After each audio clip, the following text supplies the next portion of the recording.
My husband handed me flowers on my b-day in front of all my friends. Surprise, I'm taking a trip with my mistress. My 3 sons added, we booked their tickets so you're not associated w/such a loser mom. Everyone laughed and cheered. I calmly smiled and left. The next day, I erased their names from my will and froze their bank accounts. I got desperate texts, sorry, mommy, it was just a prank. Hello everyone. Thank you for being here with me today. Before I begin my story, I'd love to know which city you're joining us from. Please feel free to share in the comments. My name is Lorraine, and this is the story of how my life, as I knew it, burned to the ground on my 50th birthday, and how I rose from the ashes. The scent of night-blooming jasmine has always been my favorite.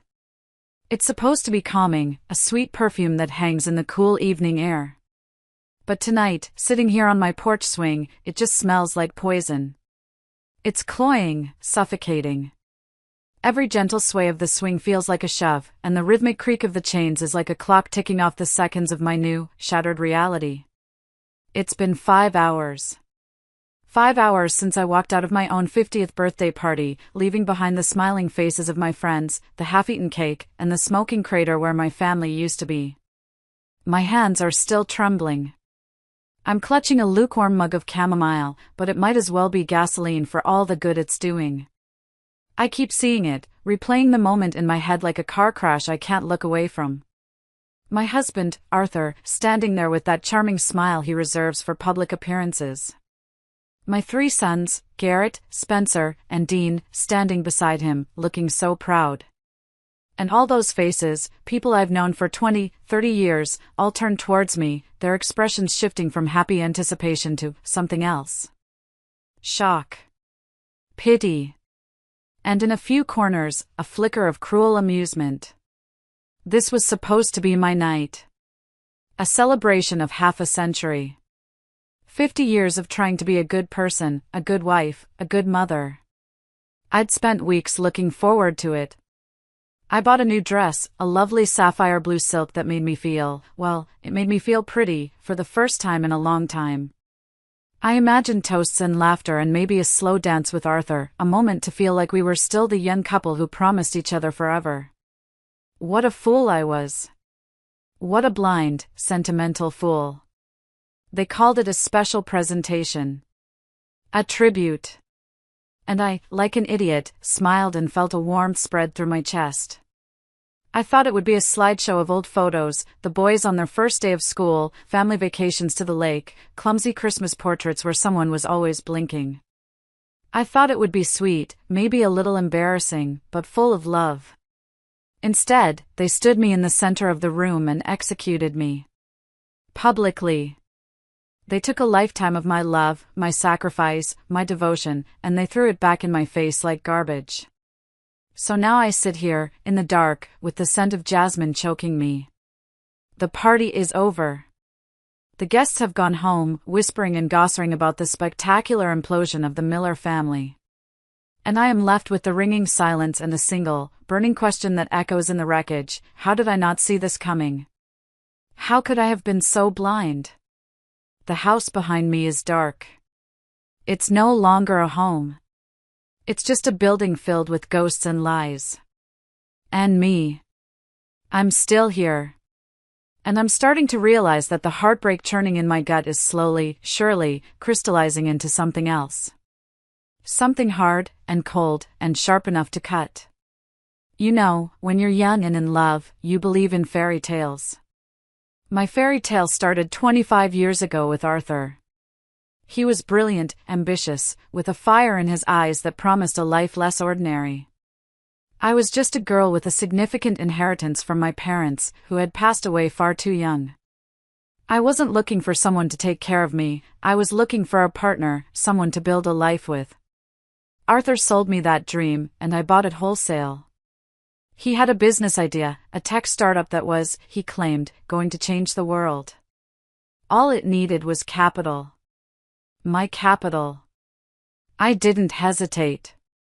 I liquidated a huge portion of my trust fund, the money my father had worked his entire life to secure for me, and handed it over. It's for us, I told myself. It's for our future. And for a while, it felt like it was.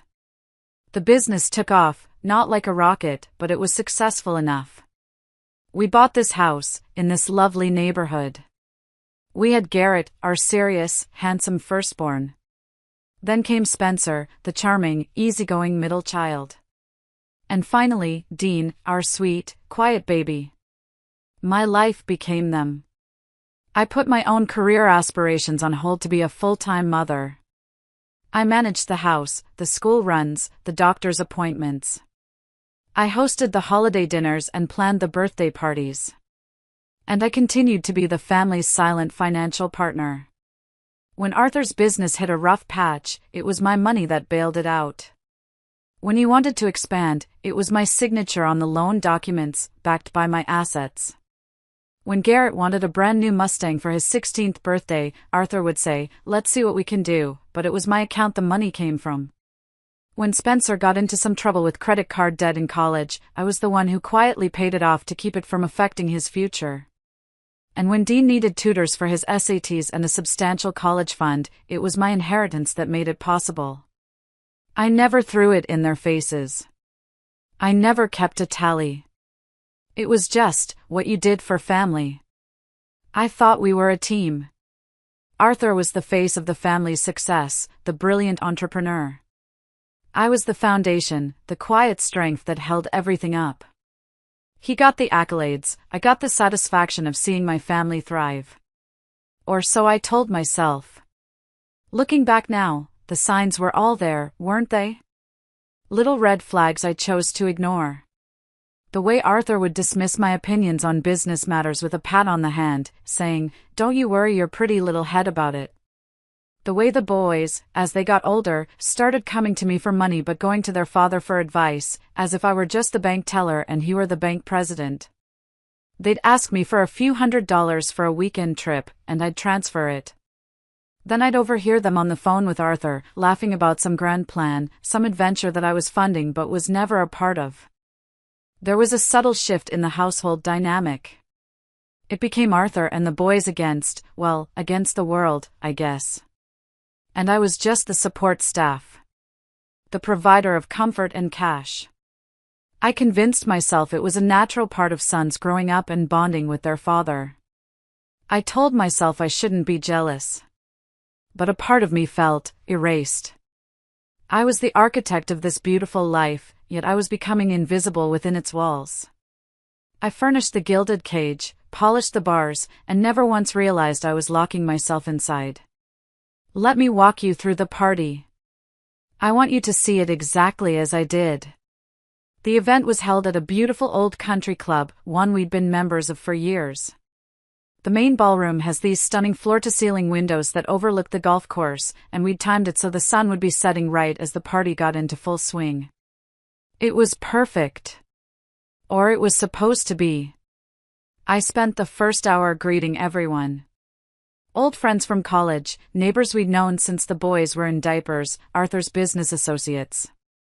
Everyone was so kind. "Lorraine, you look stunning. 50 looks good on you."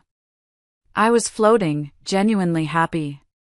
Arthur was by my side, one hand resting on the small of my back, playing the part of the proud, adoring husband.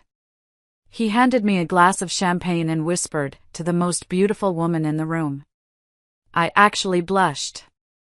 I believed him.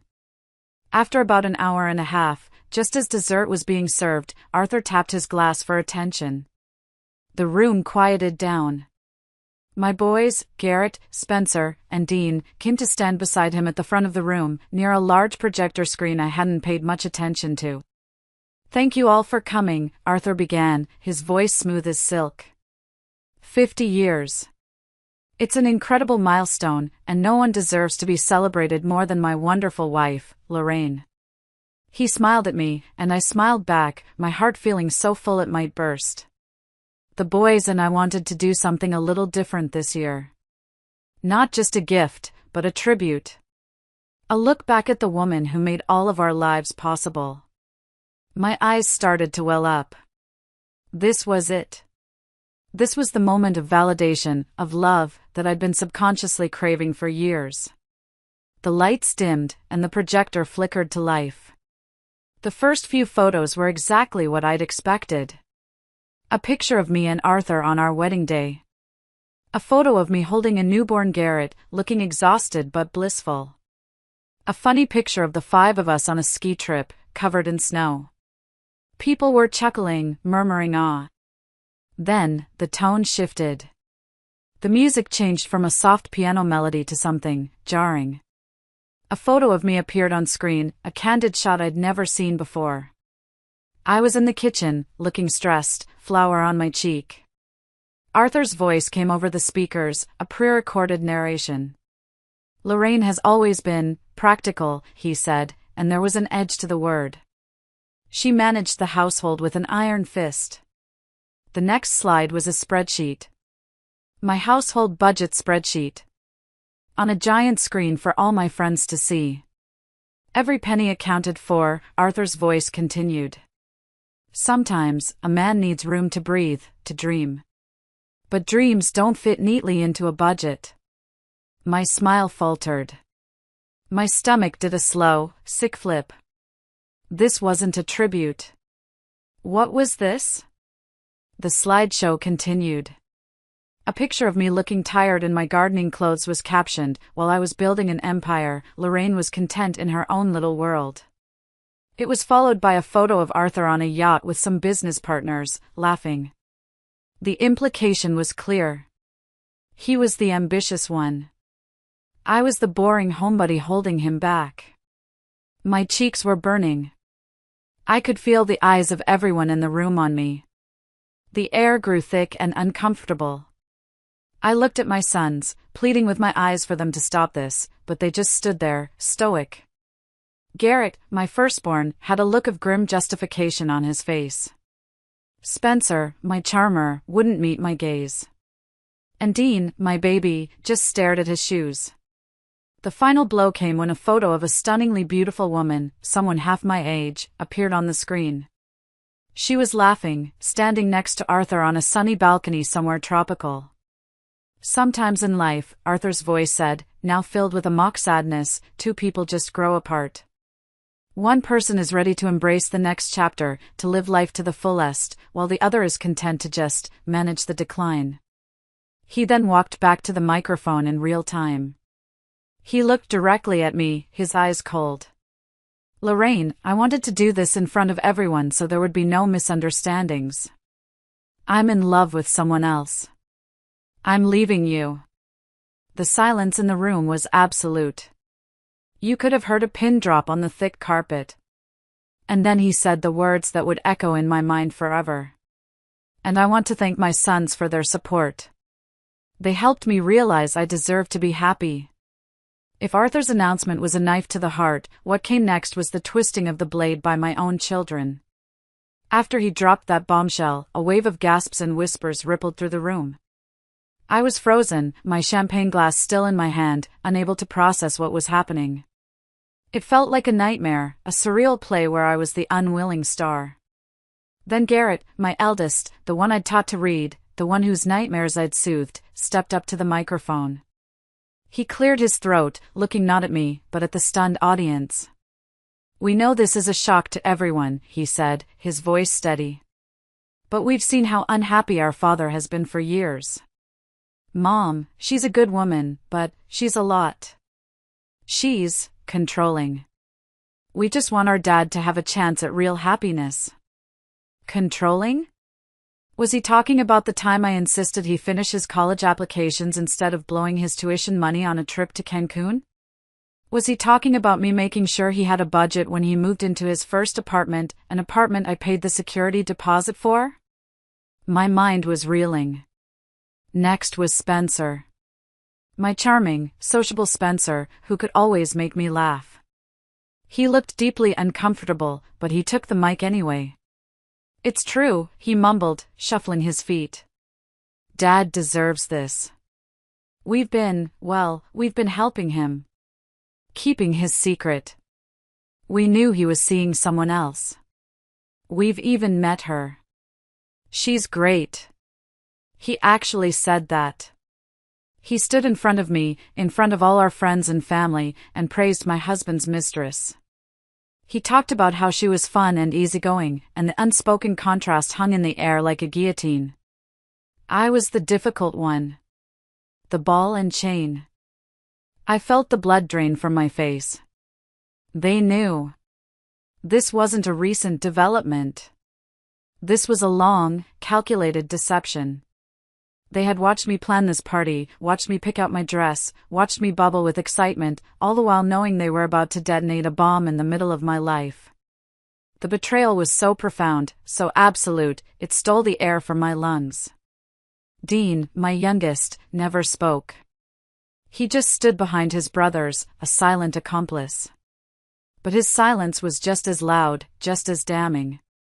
He was my baby, the one I was closest to, or so I thought. His refusal to look at me, his silent consent to this public execution, was perhaps the cruelest cut of all. Arthur put his arm around Spencer and Garrett, a picture of father-son solidarity. They even helped book our tickets for a trip to celebrate my new freedom, he announced with a triumphant grin. So I can't be associated with their mother's negativity anymore. That's when it happened. A few people in the crowd, mostly Arthur's younger business cronies, started to clap. A slow, hesitant clap that grew into scattered applause. Someone cheered. I saw a few people raise their glasses. They were toasting my demise. My humiliation was now a spectator sport. And my sons, my boys, were the architects of it. They had handed their father the matches and the gasoline, and stood back to watch me burn. In that moment, something inside me didn't just break, it vaporized. The soft, loving mother that had existed for 25 years ceased to be. And in her place, something cold and hard began to form. I don't remember driving home. I don't remember taking off that sapphire blue dress or washing the makeup off my face. The next week is a blur of gray, a thick fog of shock and grief.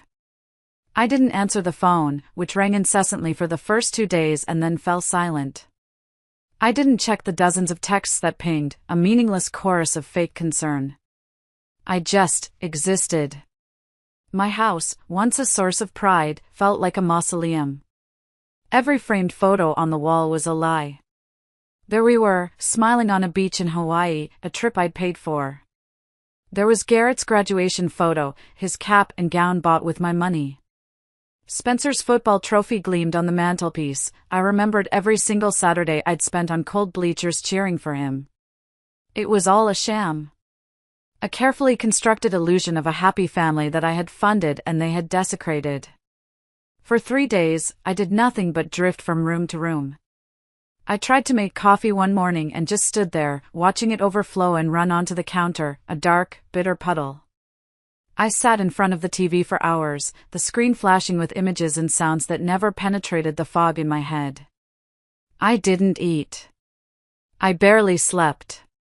I was a ghost in my own life. Then, on the 4th day, something shifted. I was sitting at the dining room table, staring at a dust bunny in the corner, when the mail slot clattered. I didn't move for an hour. But eventually, a flicker of something, not curiosity, but maybe just a vestige of old habit, made me get up. I walked to the front door and picked up the small pile of envelopes from the floor. Bills, junk mail, and a crisp, white envelope from my financial advisor. It was my quarterly portfolio statement. I sat back down at the table and opened it. I stared at the numbers. The stocks, the bonds, the mutual funds. The assets listed under my name. The value of the properties tied to my inheritance. It was a substantial amount. It was the foundation upon which this entire family had been built. And it was all mine. A thought, cold and clear as ice, cut through the fog. They thought they had all the power. Arthur, with his mistress and his public declarations. My sons, with their smug pronouncements and their betrayal. They thought they had won. They thought they could humiliate me, discard me, and walk away with the life I had provided. They had forgotten one crucial detail. They had forgotten who held the purse strings. It wasn't a loud, angry epiphany. It was a quiet, deadly certainty that settled deep in my bones. The tears stopped. The fog lifted. The grief was still there, a heavy stone in my chest, but it was now surrounded by a wall of ice. I stood up, walked to my office, and pulled out every financial document I could find. Bank statements, loan agreements, property deeds, my parents' will and trust documents. I spread them all out on the dining room table, covering the polished wood with the architecture of my revenge. I didn't need their love anymore. I didn't need their respect. What I needed was a good lawyer. I spent the rest of the day on the phone, not with friends, but with the best divorce attorney and the most ruthless financial litigator I could find. I was no longer a grieving wife and a heartbroken mother. I was a client. A CEO. And I was about to conduct the most hostile takeover of my own life. The planning had begun. To execute my plan, I needed them to believe I was broken. I needed them to underestimate me one last time. So, after a week of total silence, I picked up the phone and called Arthur. I let my voice tremble. I pitched it just high enough to sound fragile, on the verge of tears. "Arthur?" I whispered. There was a moment of surprise on his end. "Lorraine." I was beginning to worry. Worry? The audacity was breathtaking. I don't understand, I said, injecting a pathetic little sob. "I think we need to talk. About the logistics. The divorce." I could almost hear the smug smile in his voice. "Of course, darling. I'm glad you're being sensible about this. There's no need for things to get ugly." "No," I agreed softly. "Not ugly. I want to make sure the boys are taken care of. That's all that matters to me." That was the bait. The idea that my primary concern was still their well-being. He swallowed it whole. We agreed to meet for dinner in 2 days, along with the boys, at a quiet restaurant. He suggested it, thinking it was his idea. A final family meeting to sort out the terms of my surrender. I spent the next 2 days preparing. Not emotionally, but strategically. I met with my lawyer, and we drafted a series of documents. They looked like standard asset transfer forms, full of dense legal jargon. One was a document that would move Arthur's name off our shared business accounts, under the guise of simplifying the divorce proceedings. Another was a form giving me sole power of attorney over the trust that funded the boys' allowances and expenses. To any casual observer, they were just boring paperwork. But in the hands of my lawyer, they were weapons. When I arrived at the restaurant, I made sure I looked the part. I wore a shapeless gray cardigan, no makeup, and I let my hair look flat and lifeless. I slumped in my chair and avoided eye contact. They were all there already, looking confident and relaxed. Arthur was wearing a new, expensive-looking watch. Garrett was scrolling through his phone, looking bored. Spencer gave me a tight, uncomfortable smile. Dean just stared at the bread basket. "Mom, you look tired," Garrett said, not unkindly, but with a clinical detachment that chilled me. "It's been a difficult week," I murmured. The dinner was excruciating. They talked around the issue, making small talk about their work, a new car Spencer was thinking of buying, Dean's plans for the summer. They were acting as if this was all perfectly normal, as if they hadn't just publicly vivisected me a week earlier. I played along, pushing food around my plate, offering weak smiles, and saying very little. I was the ghost at their feast. Finally, over coffee, Arthur cleared his throat. "Lorraine, about the arrangements. My lawyer will be in touch with yours, but I want this to be amicable. For the boys' sake."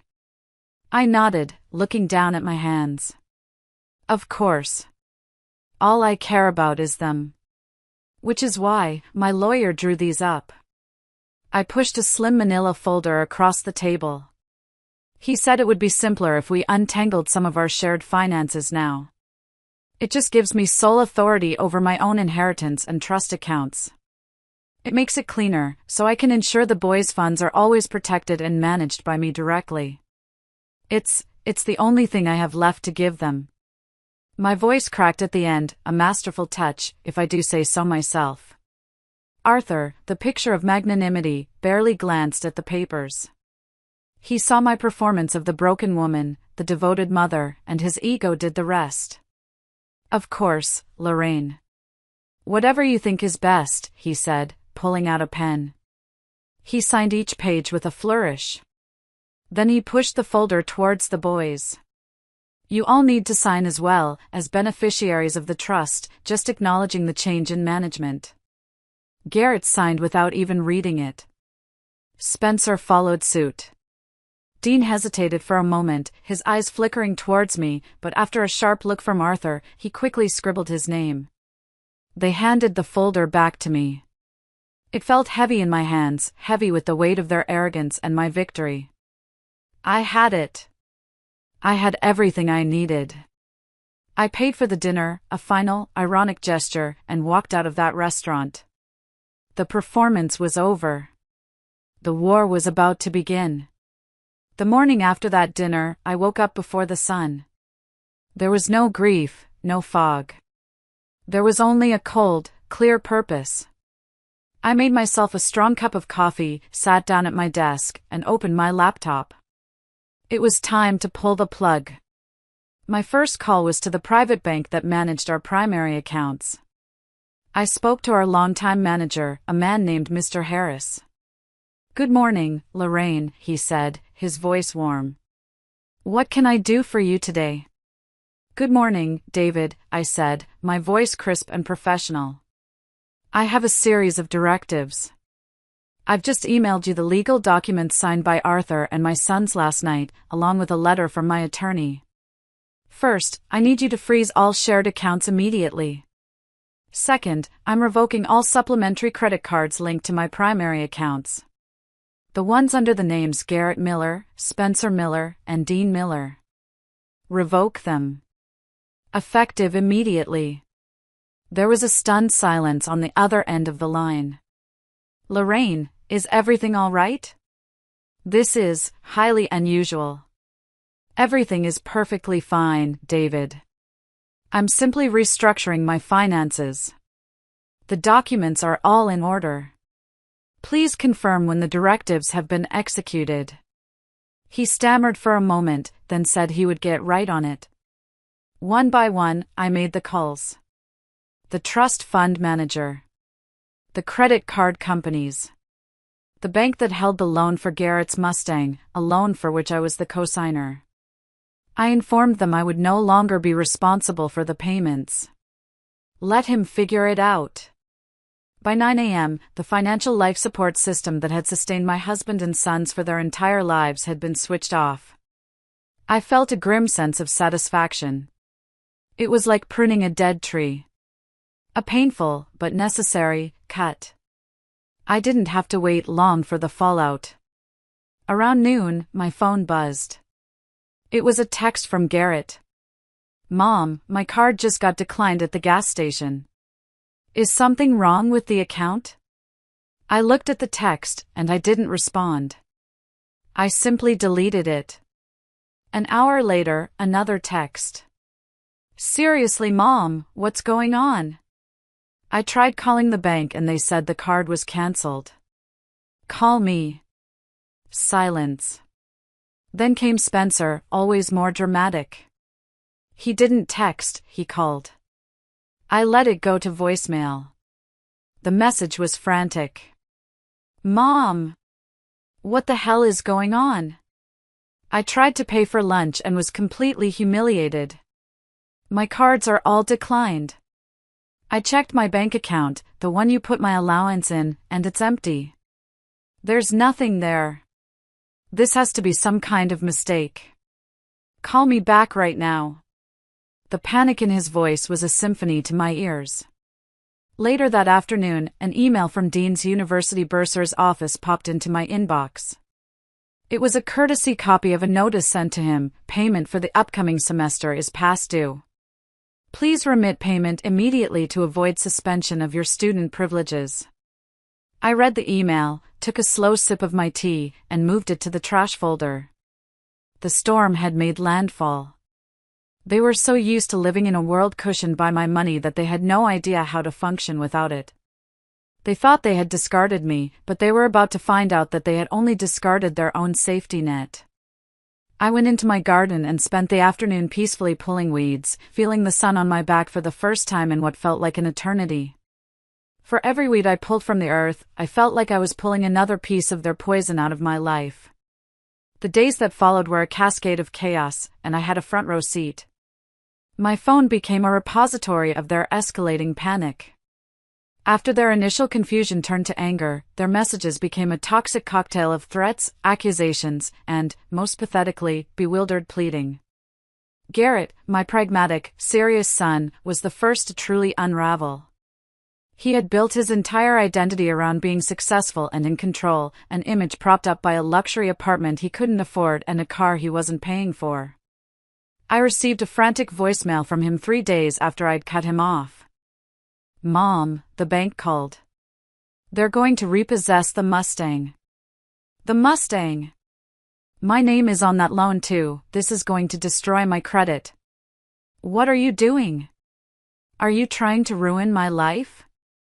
After everything Dad and I have done to try and secure our futures, you pull this? You are being incredibly selfish. I listened to the message, and all I could think was, my signature is on that loan as the guarantor, son. Your credit is the least of my worries. I knew that, legally, the bank would come after me, which is why my lawyer had already prepared a settlement to pay off the car entirely, take possession of it, and have the title transferred to my name. I'd always liked that car. Spencer's downfall was less about assets and more about lifestyle. He was a social butterfly, constantly out with friends at expensive bars and restaurants, always picking up the tab to look generous. His desperation was palpable in a string of increasingly unhinged texts. They're going to evict me, Mom. The rent is due. How am I supposed to pay it? I had to borrow money from a friend.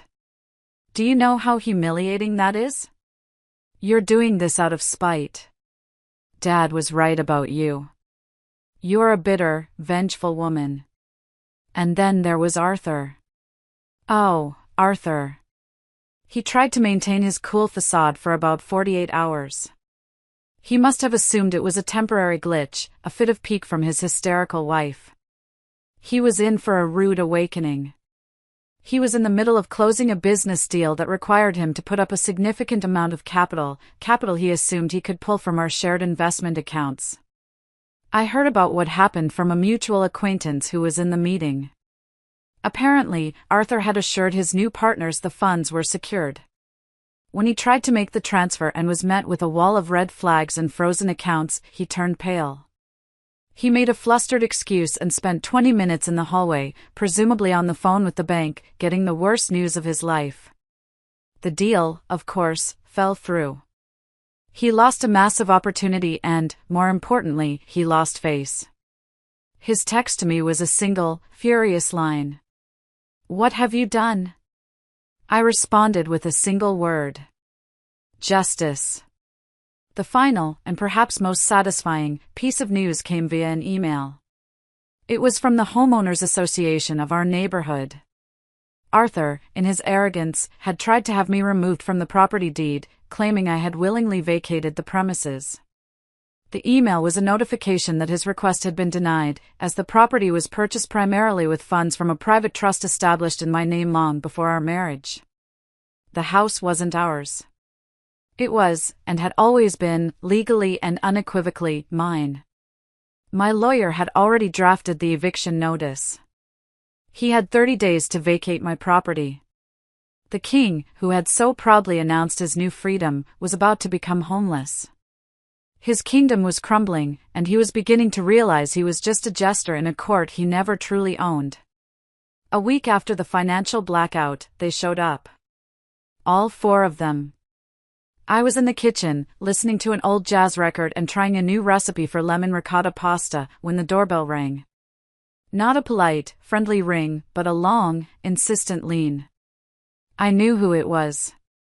I wiped my hands on my apron, turned down the music, and took a deep, steadying breath. When I opened the door, they were standing on my porch like a delegation of the damned. Arthur was in the front, his face a thunderous mask of rage. Behind him stood my sons, a motley crew of desperation. Garrett looked haggard, Spencer was pale and fidgeting, and Dean just looked lost, his eyes wide and haunted.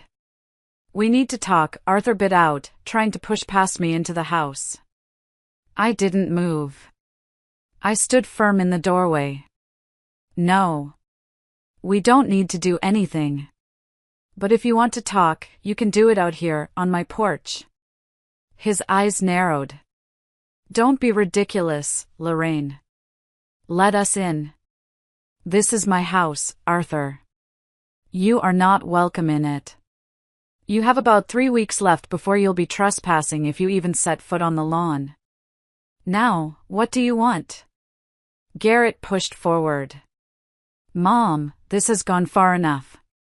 You're destroying our lives. My car is gone. My credit is ruined. What were you thinking?" "I was thinking," I said, my voice dangerously calm, "about my 50th birthday party. I was thinking about how my eldest son stood up in front of a room full of people and called his mother controlling while he was driving a car I was paying for." Spencer jumped in, his voice cracking. "But to cut us off completely? Dean might get kicked out of college. Is that what you want?" "What I want, Spencer, is for my middle son not to stand up and praise my husband's mistress. As for Dean's college fund, that was money from my parents' inheritance, intended to provide him with an opportunity he clearly doesn't appreciate. He can get a job and apply for student loans, just like millions of other kids do." I looked at Dean, who flinched under my gaze. He opened his mouth to say something, but no words came out. Arthur finally lost his composure. He took a step towards me, his finger jabbing the air. "You vindictive witch. This is about the money, isn't it? You were always obsessed with your money." I laughed. A real, genuine laugh that seemed to shock them into silence. "Oh, Arthur. You couldn't be more wrong. This was never about the money. It was about the fact that you all used my money, my home, my life, to build your own comfortable little worlds, and then you decided I was disposable. You thought you could throw me away and keep the perks. You thought you were the kings of this castle. But you made a fatal error." I looked each of them in the eye, one by one. "You forgot who built the castle. You forgot who owned the damn land it stands on. This isn't about money. It's about consequences. A concept none of you have ever had to face before." Well, class is in session. They were speechless. They had come here expecting me to be hysterical, expecting to bully me into submission. They were not prepared for this calm, cold woman standing in the doorway of the house they could no longer enter. They were not prepared for me. They stood on the porch, sputtering, a tangled mess of entitlement and disbelief. Arthur was trying to formulate a threat about lawyers and marital assets. Garrett was talking about family duty. Spencer was muttering about how unfair this all was. It was pathetic. I let them talk for a few minutes, their arguments weak and repetitive. I wanted them to exhaust themselves, to lay all their cards on the table. When they finally wound down, a tense silence fell, broken only by the chirping of birds in the old oak tree on my lawn. "Are you finished?" I asked quietly. No one answered. "Good," I said.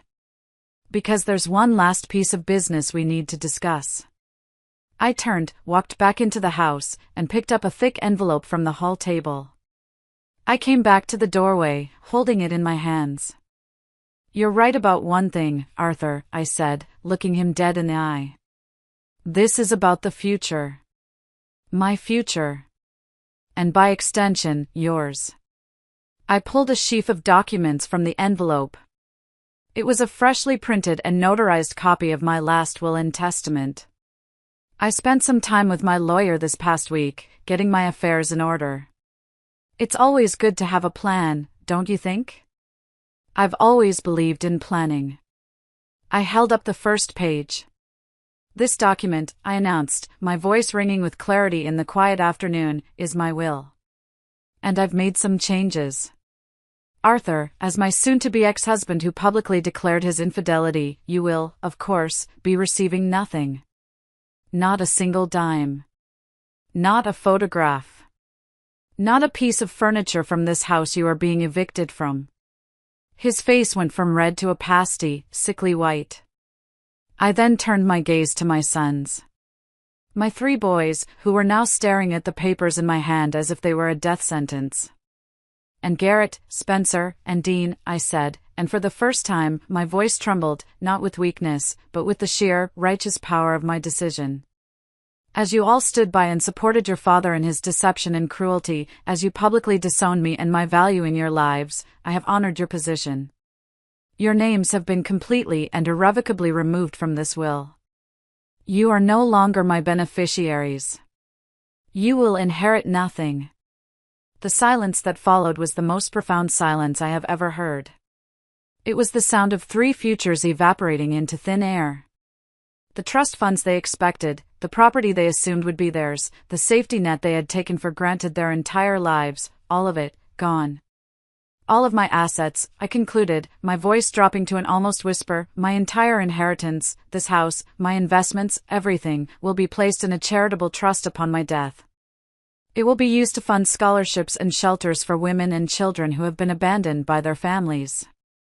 People who actually need and deserve a second chance. They stood there, dead still. The color had drained from all their faces. Arthur looked like he was going to be sick. Garrett's jaw was clenched so tight I thought his teeth might crack. Spencer was openly gaping, his mouth hanging open in stunned horror. And Dean, tears were silently streaming down Dean's face. They finally understood. This wasn't a temporary punishment. This was a permanent erasure. This was the end. They stood there, frozen.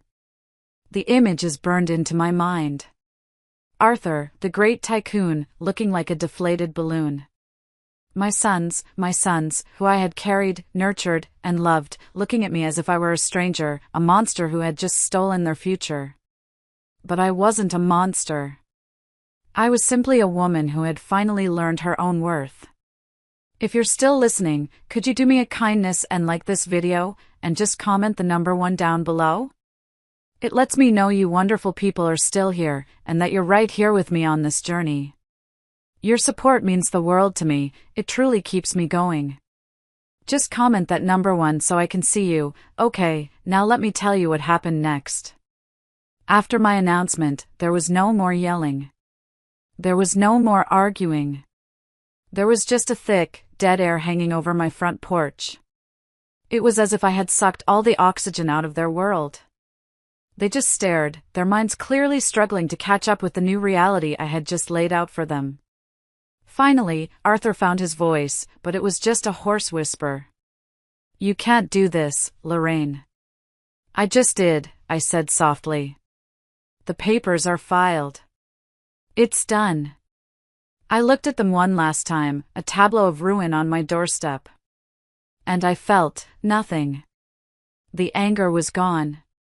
The heartbreak was a dull, distant ache. All I felt was a profound sense of finality. A sense of peace. Now, if you'll excuse me, I said, my voice even. I have pasta on the stove. I suggest you leave my property. And with that, I stepped back inside. I didn't slam the door. I closed it gently, firmly. The click of the lock sliding into place was the most satisfying sound I have ever heard. It was the sound of my old life ending. It was the sound of my new life beginning. Through the peephole, I watched them. They didn't move for a full minute. Then, the spell broke. Arthur turned and said something sharp to Garrett, who snapped back at him. Spencer threw his hands up in the air in a gesture of pure despair. They started arguing, their hushed, furious voices filtering through the thick wood of the door. It wasn't my problem anymore. Their chaos was their own. They finally turned and trudged down the walkway, a defeated little army. As they reached the sidewalk, Dean, my youngest, turned back. He looked at my front door, his face streaked with tears.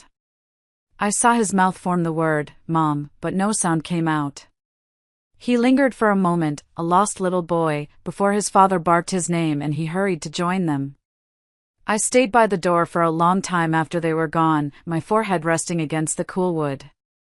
I wasn't crying. I was just breathing. For the first time in 25 years, I felt like I was breathing my own air, in my own house, in my own life. The pasta on the stove had probably burned, but it didn't matter. I could always make more. I could do whatever I wanted. I was finally, terrifyingly, completely free. The months that followed the confrontation were quiet. At first, the silence in the house was deafening. I was so used to the noise of 3 boys growing into men, the sound of Arthur on the phone, the constant hum of a family in motion. Now, there was just me. I had to learn how to be alone again. So, I started filling the silence not with noise, but with life. My life. I took a trip to Italy, something I'd always wanted to do. I spent 2 weeks just by myself, wandering through museums in Florence, eating gelato in Rome, and sitting by the sea on the Amalfi Coast. I didn't have to consult anyone's schedule or worry about anyone's preferences. I just did what I wanted, when I wanted. It was liberating. I came back and threw myself into a small business idea I'd had for years, a boutique landscape design firm. I used the knowledge from my own beloved garden and poured my energy into it.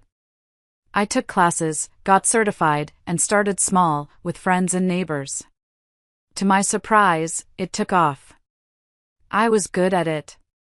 People liked my work. For the first time, I was earning my own money, building something that was entirely mine.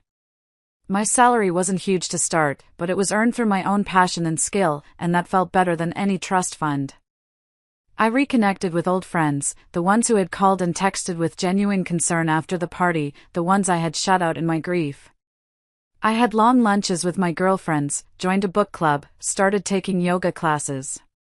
My life became rich and full in a way it had never been when it was revolving around 4 men. Occasionally, I would hear bits and pieces about them through the grapevine. A friend of a friend mentioned seeing Arthur looking stressed and much older, his new relationship apparently not faring so well without the cushion of my money. Another friend told me that Garrett had to sell his fancy downtown apartment and move into a small rental in the suburbs. Spencer, I heard, was working as a bartender, trying to pay off the debts he'd accumulated. And Dean. I heard Dean had dropped out of college. He couldn't afford the tuition and had refused to take out loans. He was working at a hardware store, living in a cheap room he rented. The news about Dean was the only thing that gave me a pang of something resembling sadness. He was so young.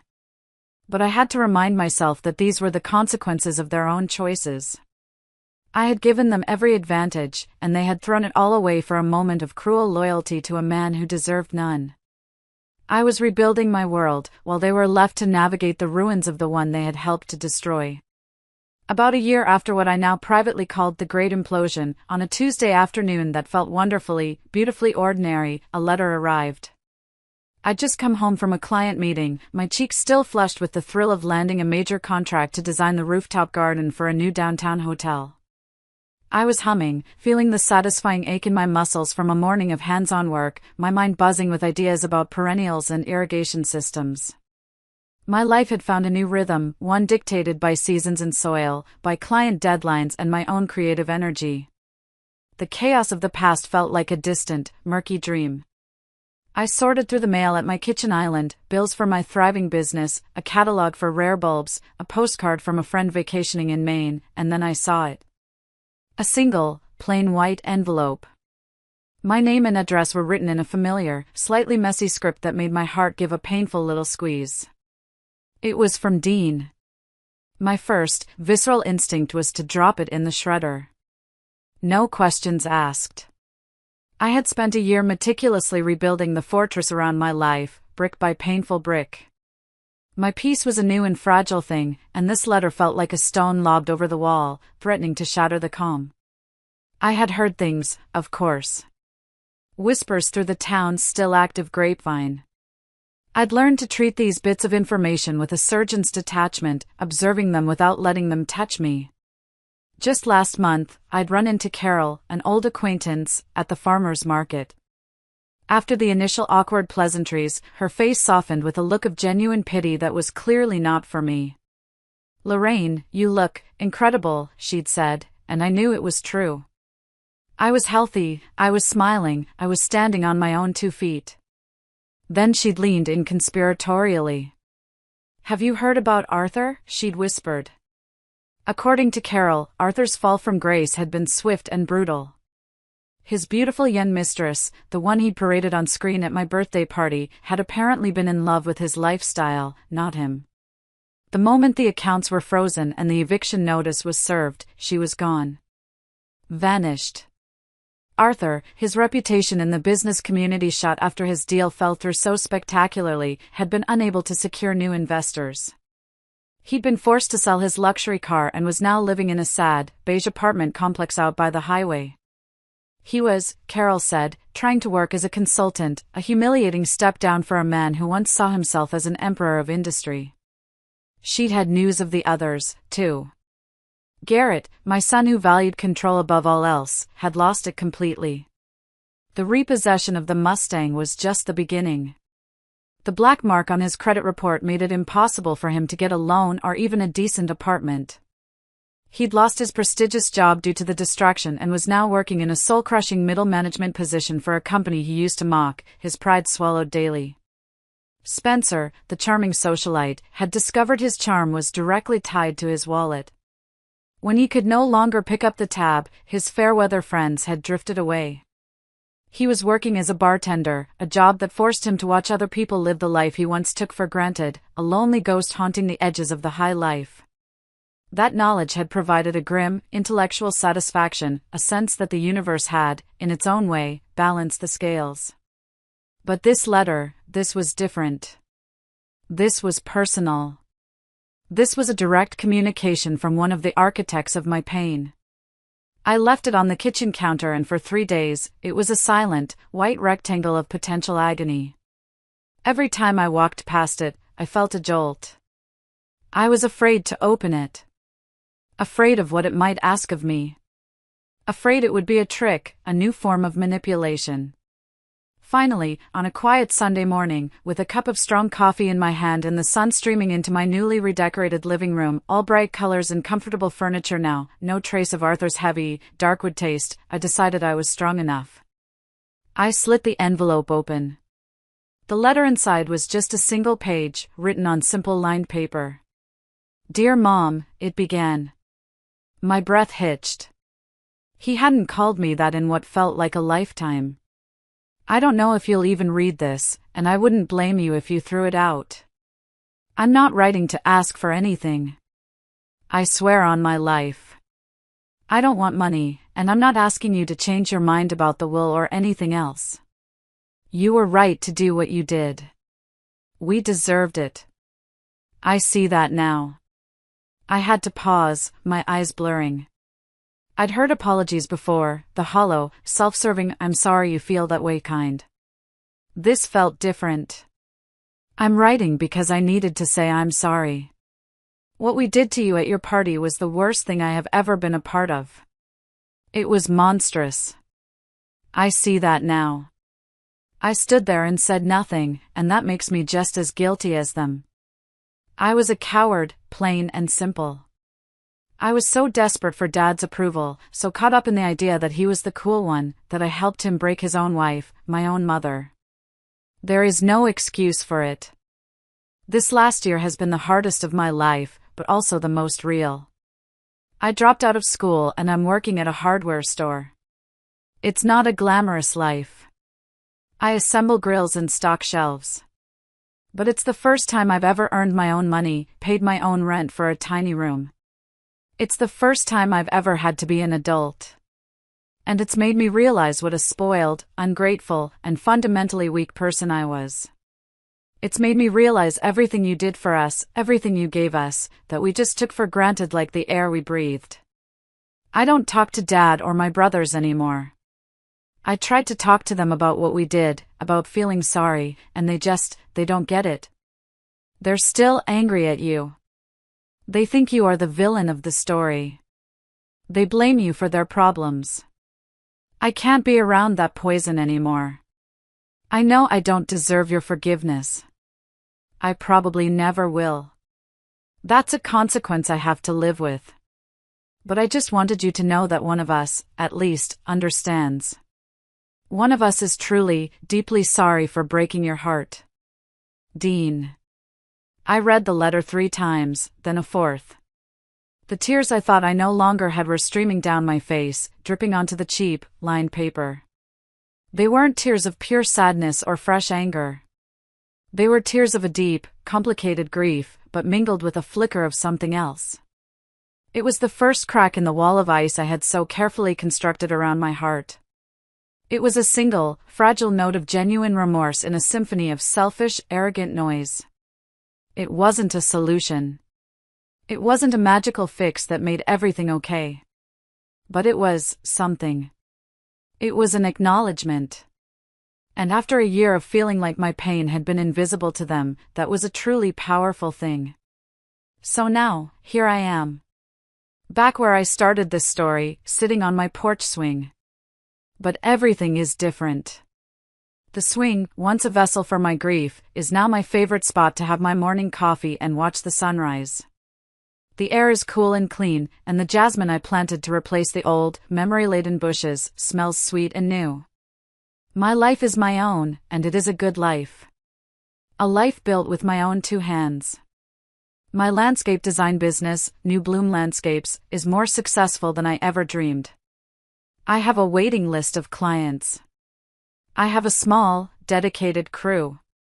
Last week, I stood on the rooftop of the new hotel downtown, looking at the finished garden, my design, my work, with the city skyline stretching out before me, and I felt a sense of pride that was so profound, so purely mine, that it brought tears to my eyes.